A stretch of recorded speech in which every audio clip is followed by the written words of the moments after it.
Assalamualaikum, be. Hei, ramai tu tanya kita, be tak masuk Malaysia ke? Be tak masuk Malaysia ke? Okey, hari tu kita cuti dah. Tapi sekarang ni kita duduk kat Malaysia dah. Tapi kita mari sekali ni dah. Kita mari dengan menu baru, be. Mari, gapo?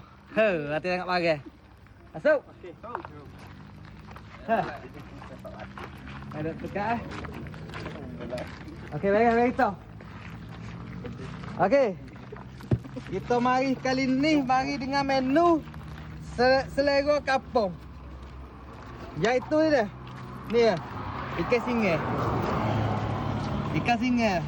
Ikan singa ni kita guna resipi hot kita ikan singa ni. Resipi hot kita. Okey, yang kedua dah.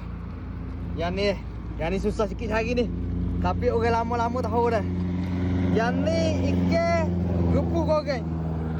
Oh, dah bagai je. Dekat je. Apa? Oh. Tapi harga ni, kalau Ustaz dah mau tahu harga, nanti tengok kat kecang kita. Kita tulis harga kat kecang. Okey. Kisi pula aku.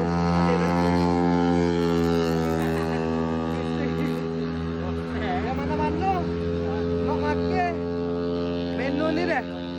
Lepas ada tengok video, ada. Aku mana aku? Bagai. Lagi ada. Kak Laila story. Ke sini be, jadi be.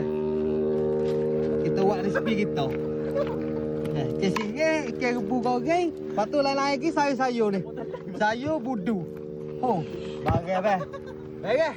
Yang mana nak makan resipi ni? Kalau main kedai royak tu, nak makan selera kampung, kita buat penon ni. Bisa dia mau makan. Bagai. Boleh mari kat mana saya kita? Laila story. Okay.